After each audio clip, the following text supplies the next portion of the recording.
ദേശീയ തന്നെ അല്ലയോ പോരാടുന്നത്.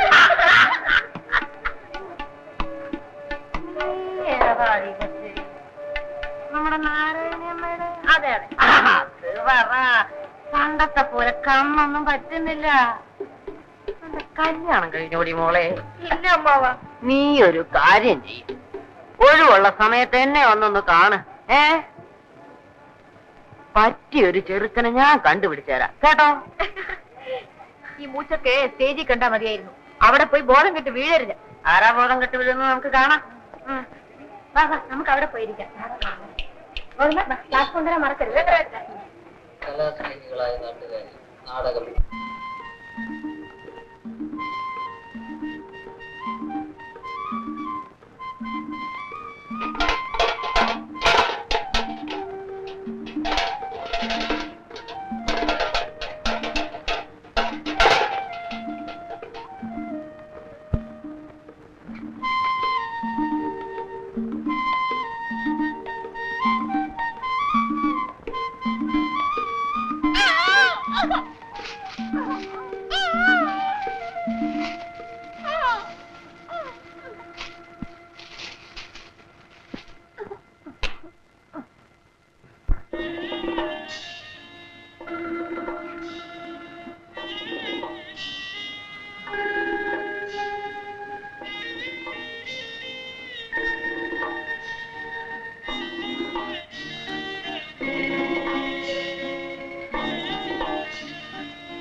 ഞാൻ പപ്പുവിനോട് ഒരു കാര്യം ചോദിക്കാമെന്ന് വിചാരിച്ചു. അന്ന് എന്തിനായിരുന്നു പപ്പൂസ് ഭസ്മം തൊട്ടുകൊണ്ട് തപസ്സിരുന്നത്?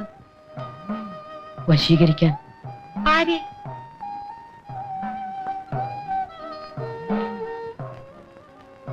ആരെയാ പപ്പുവിനെ വശീകരിക്കേണ്ടത്? ചേച്ചി. അതെ.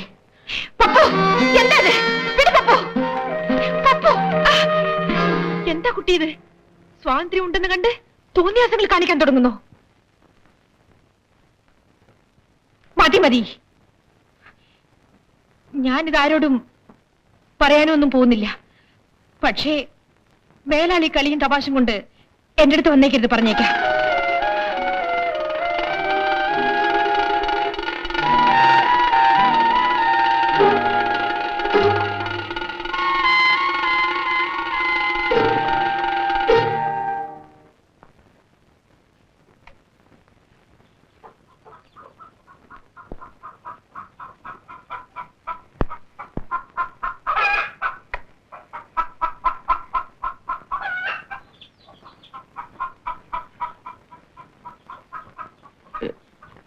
ചേച്ചി, ഈ ആഴ്ചത്തെ വാരികയുണ്ടോ?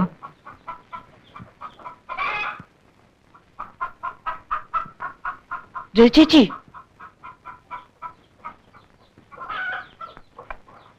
ഈ ആഴ്ചത്തെ വാരികയുണ്ടോ? അവിടെ എങ്ങാനും കാണും. അവിടെ എന്ന് പറഞ്ഞാ ഒന്ന് എടുത്തു തന്നൂടെ? ഞാൻ പറഞ്ഞു കഴിഞ്ഞു, കുട്ടി എന്നോട് പെരുമാറാൻ വരരുത്. മതി കൂട്ടുകെട്ടൊക്കെ.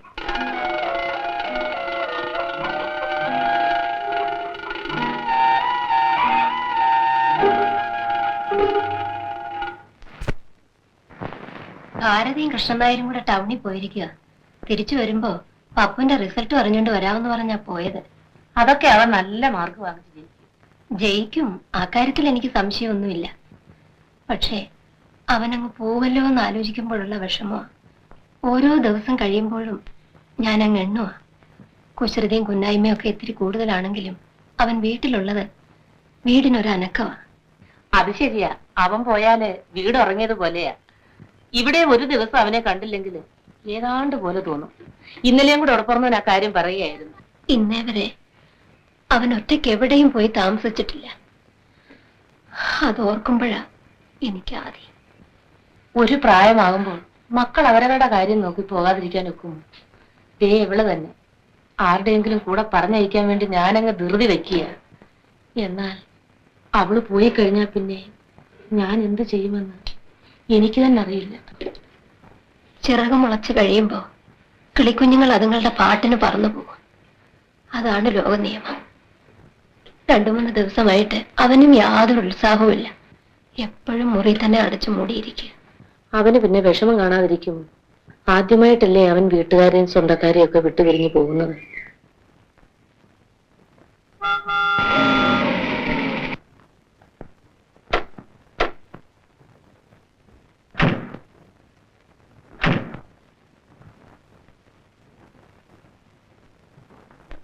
അല്ല, കൂട്ടുകാരനെ കാണാൻ പോയിട്ട് അയാളുടെ കാറും തപ്പിക്കൊണ്ടിങ്ങി പോന്നു.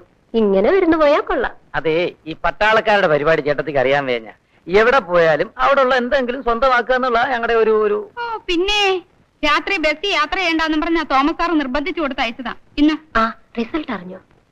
പപ്പു, നീ ജയിക്കുവോ? ജയിക്കണം. ജയിക്കണം. ക്ലാസ് കിട്ടുമോ? കിട്ടണം. കിട്ടണം. അല്ല, കിട്ടും. എന്നാലേ ഫസ്റ്റ് ക്ലാസ് ഉണ്ട്. എന്റെ ഗുരുവായൂരപ്പ. ഓ, ചേട്ടത്തിയുടെ ഒരു ഓട്ടം കണ്ടോ? ചേട്ടന് കത്തെഴുതാൻ പോവാ.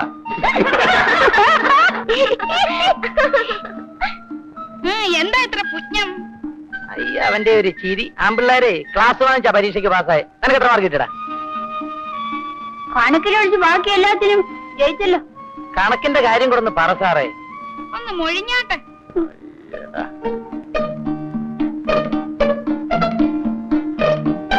കിട്ടിയേക്കുന്നു ആനമോട്ട. വരട്ടെ ചേച്ചി, തനിച്ചു പോണ്ട. കാവിന്റെ അവിടെ എഴുതന്തുക്കളുള്ളതാ. നീ രചിച്ച് ഒന്ന് കൊണ്ട് വിട്ടേച്ചു. അവനിവിടെ എന്താ പണി? അവൻ കൊണ്ടാക്കട്ടെ. ആരോട് പറഞ്ഞോ അവരങ്ങ് ചെയ്താൽ മതി. എന്നോടാ ഇപ്പൊ പറഞ്ഞത്? അല്ല, നിന്നോടാ പറഞ്ഞേ. കൊണ്ട് വിട്ടേച്ചു വേടാ.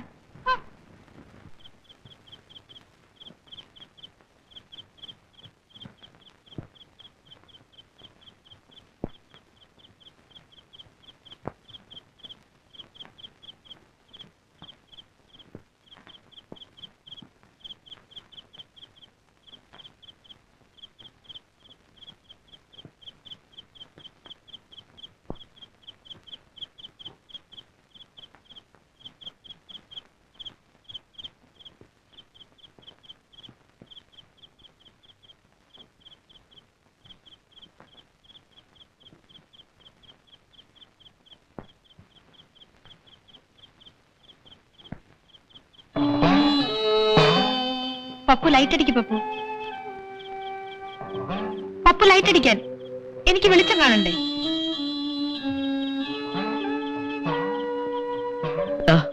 നിങ്ങൾ തന്നെ വെച്ചോളൂ. അത് വേണ്ട, എനിക്കും കൂടി വെളിച്ചം കാണിച്ചു തന്നാ മതി. വേണ്ട, ഞാൻ വെളിച്ചം കാണിച്ചാ അത് നിങ്ങൾക്ക് ഇഷ്ടമാവില്ല. അതങ്ങനെയാ. നിങ്ങളിത് പിടിക്കൂ. നിങ്ങൾക്ക് നിങ്ങളുടെ വഴി, എനിക്ക് എന്റെ വഴി. പപ്പു, അതല്ലേ രാവിലെ പറഞ്ഞേ? അല്ല. അതെ. അല്ല പപ്പു, പപ്പുവിന്റെ പോക്ക് ശരിയല്ലാന്ന് കണ്ട് ഞാൻ പറഞ്ഞു തന്നേ ഉള്ളൂ. ഒന്നുമല്ല. പിന്നെ നിങ്ങൾക്ക് എന്നെ ഇഷ്ടമല്ല എന്ന് ഞാൻ പറഞ്ഞു. പപ്പു, പപ്പുവിനോട് എനിക്ക് ഇഷ്ടക്കേടൊന്നുമില്ല. പിന്നെ രാവിലെ പറഞ്ഞതോ? എന്ത്? കൂട്ടുകെട്ടൊക്കെ മതിയെന്ന് പറഞ്ഞില്ലേ?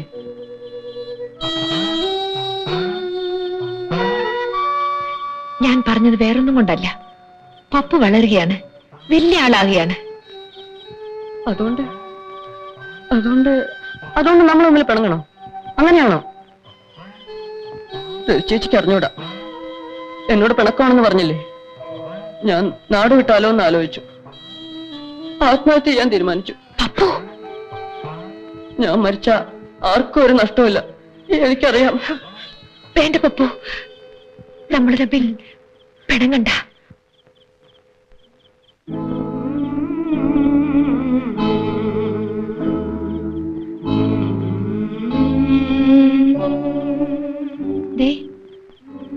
തീർന്നു പിണക്കം.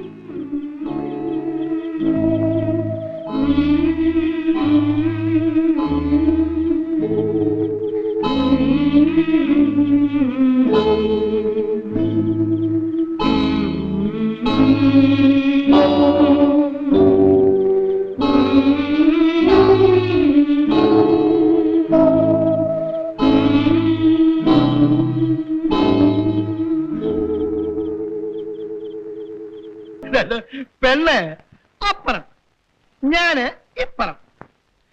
ഞങ്ങളെ രണ്ടുപേരുടെ ഇടയില് ദാണ്ടെ ഇതുപോലെ ഒരു സ്ക്രീൻ. എനിക്ക് പെണ്ണിന്റെ കാല് മാത്രം കാണാം. പെണ്ണ് കാണാൻ ചെന്ന് ഞാന് അങ്ങ് അയ്യേന്നായിപ്പോയി. പെണ്ണിന്റെ അമ്മാവനാണെങ്കിൽ ഉഗ്രപ്രതാപശാലി. പെണ്ണിനെ നേരിട്ട് കാണണമെന്നോട്ടോ അങ്ങനെ പറയാനൊക്കുവോ? പെണ്ണിന്റെ ഒരവയവം കാണിച്ചു തരാം അമ്മാവൻ. അതിൽ നിന്നും പെണ്ണിന്റെ സൗന്ദര്യം നമ്മൾ മനസ്സിലാക്കിക്കൊള്ളാം. അത്രേ. പെണ്ണിന്റെ അവയവം കാണണം അമ്മാവന്റെ ഒരു ചോദ്യം. ഞാൻ ഇങ്ങനെ ആലോചിച്ചു. പെണ്ണിന്റെ കാല് മാത്രം കണ്ടാൽ മതി. ഞാൻ അങ്ങോട്ട് മറുപടി പറഞ്ഞു. കാരണം ശ്രീരാമേന്ദ്രൻ സീതയെ കാണാൻ ചെന്നപ്പോ ദശരഥൻ ഇതുപോലെ ചോദ്യം ചോദിച്ചു. അന്ന് ശ്രീരാമേന്ദ്രൻ പറഞ്ഞ മറുപടി രാമായണത്തിലുണ്ട്. നിൽ ശരീരം താങ്ങി നിൽക്കും രണ്ടു കാലുകൾ കണ്ടാൽ പോരും, അങ്ങനെ മൗലേ നിന്റെ സൗന്ദര്യം ഞാൻ ഗ്രഹിച്ചിടാം. അത് ഞാൻ പെണ്ണ് കാണാൻ പോയ അന്തക്കാലം. ഇന്നത്തെ അത് പോലും പറഞ്ഞാൽ നിങ്ങൾ സമ്മതിക്കത്തില്ല. രതിയെ വേണമെങ്കിൽ ഇപ്പൊ വിളിച്ച് കാണിച്ചു തരാം. അയ്യോ, ഇത് രതിയല്ല കേട്ടോ. അല്ല, ആമ്പിള്ളയുടെയും പെമ്പിള്ളയുടെയും വേഷം കണ്ട അവർക്ക് തിരിച്ചറിയാനും ഒക്കത്തില്ല. ഇവനെ ഞങ്ങളുടെ അടുത്ത വീട്ടിലുള്ള പയ്യന് മാമോനെ. ഇനിയിപ്പം ഇവളെ പെണ്ണ് കാണാൻ വന്നപ്പം ഇവളെ പെറ്റ് കിടക്കുക. ഒന്ന് നിർത്തന്നെ ഇടപ്പുറന്നവനെ.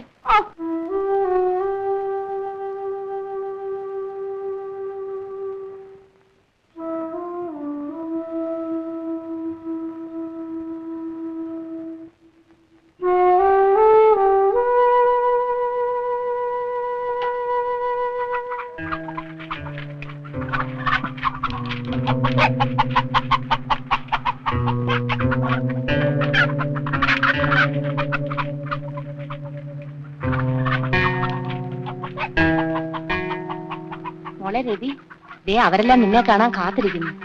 ഒന്ന് വന്നേ. എടി, എന്നെ കാണാനല്ല, നിന്നെ കാണാനാ. വേഗം വാ.